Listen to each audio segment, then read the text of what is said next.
Hi, my name is Kyle. I make over $30,000 a month as a 19-year-old, and today I'm going to walk you through what I'm going to do for my new client that I've recently not necessarily signed. I'm basically taking on more scope for her, and what I'm taking on is the management of ads. So right now, I've basically just been managing their backend systems. They run a webinar funnel. So I've been making sure that automations, email sequences, all of that have been running smoothly, making it more systematized so they don't have to keep clicking buttons after each one, and basically removing the need for VAs and things like that because it all just flows really streamlined. So in this video, I'm going to walk you through exactly what I'm going to do to set them up for success when we start running these ads. And the reason why we're successful is because it's worked for my other clients. So yeah, here we are. So as you can see here, again, we're back on the Miro just for some more proof as well. As you can see here, all this good stuff. Yeah, proof. But yeah, right, cool. So the current situation of their ad account. My handwriting, if you watch another video, like my handwriting's not the best, but you know what, we're on the up. We're on the up. So the current situation of their ads is this. They have about $13 cost per lead. Click-through rate was 1.13. And then the landing page conversion rate, which is also really important, originally was around 10%. I've now since come in, and one of the things I was aiming to improve was this 10%. So I was able to take that to 20%, which in turn halved the cost per lead for the time being. That it took it to around 6.5. But now I look back into the ads manager and this has dropped.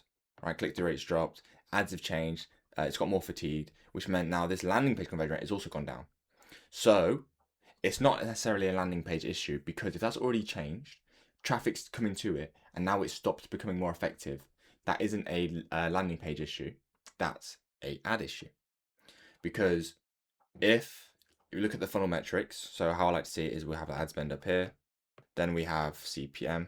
From there, we have like cost per click and how many clicks we have. Then we go all the way down to, well, I guess it's click-through rate there. Then cost per click. Then we go down to like landing page, click-through rate. From there, obviously, there's like booked call rate. So we go down from there. But looking at the top, so ad spend, the same, $200 a day. That's how much they're spending, okay?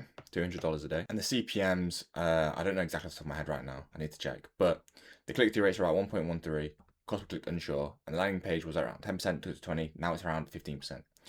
So we need to get the landing page rate back up. Now there are multiple things you can do that, but the first thing I want to influence is the ads because the click-through rate dropped, frequency increased, which means the audience is fatigued. They've seen the ad too many times, which means everything else afterwards is less effective. It could mean lower show up rates to webinars, lower people opting in, less people booking calls. So it's the ad side, the front end of the funnel that we really need to dial in on. So this is the current situation. Also, how they run current ads is this. There's one campaign, one ad set. Wow, what a one.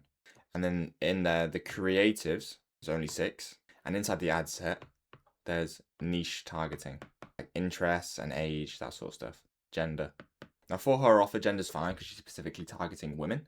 Basically, the main offer is helping them come from the corporate life, start running their own business. And they're like a fractional CMO, fractional CFO, I think. So from there, that's the current state of the ad set, okay, and the whole ads manager and the whole campaign. So my goal is to get us back to the $6.5 cost per lead and scale ad spend, because she mentioned whenever she's trying to scale ad spend past $200 a day, she comes into a lot of issues. She's like, the performance falls off, this and that. So there's a lot of work we need to do here. So this is the future. So this is what it's going to be, and this is what I'm going to do. 1, I'm going to start with leaving the ad spend at $200 a day. Then I like to follow something called the 72-hour rule, which means that every 72 hours, check performance, make a decision on what to improve. So that's like your optimization cycle. The reason I leave 72 hours is because I feel like you need enough data to come through before you can make decisions. You don't want to just be making blind decisions like, I feel like the ads are rubbish now. No. Look at the actual data. Don't go off vibes. Actually, go off tangible things you can look at. And then anyways, after 72 hours, I will increase it if it's performing well to 240 because you can increase it by 20%. Obviously, 10% of 200 is 20 times 2 is 40. So 240 a day. Increase it and then wait 72 hours again, do the same thing. That should stop it from going back into the learning phase. After that, we'll keep the spend. I'm going to, again, do one campaign with one ad set. However, this will be broad targeting. And by broad, what I mean is that literally no age targeting, maybe only gender, and that's it. Remove all niche like lookalike interests, that sort of stuff. Because in this day and age with Andromeda, this is the best setup. Then from there, we have 20 to 30 creatives. And when I told her I need to do this, she was blown away. It was so funny. Because obviously right now she only has 6, and she said, I couldn't even come up with that many angles. But 20 to 30 creatives with a mix of videos and images. Now, the reason it's a mix of videos and images is because you need a lot of creative diversity in this day and age. And another reason why we don't need such niche targeting is because the creative is the targeting, which means that if you are wanting to speak to, let's say, plumbers, you speak about plumbers, wear plumber uniform, be in a plumber setting. If you just want to speak to like school teachers, go to a school, be in teacher uniform, that sort of stuff. Match how your ICP looks, situations they go to, what they talk about, that sort of stuff. And Meta, I think it has like 31,000 touch points and like data points on you, so it can specifically find people exactly like you. So that's what I'm going to do. 20-30 creators of videos and images. It'll be a mix of that. So obviously I'll tell her, hey, I need this angle, get this recording. She'll send it off to her editor, and then I'll make the images as well. And then at the same time as that, depending on where the issue is. Now, there's 2 ways you can take this. If cost per lead is still too high, you can incorporate an engagement campaign. Now, how we run an engagement campaign is this. So you have about 10 to 20 short form vids. So like already posted on your Facebook and Instagram account. Put like $5 to $10 behind it, or £5 to £10, depending on obviously where you are, behind it. You're going to put each video into one ad set. So it's like 10 to 20 ad sets, 10 to 20 videos, one video in each ad set. And then it's per ad set budget. So $5 or $10 on every single ad set.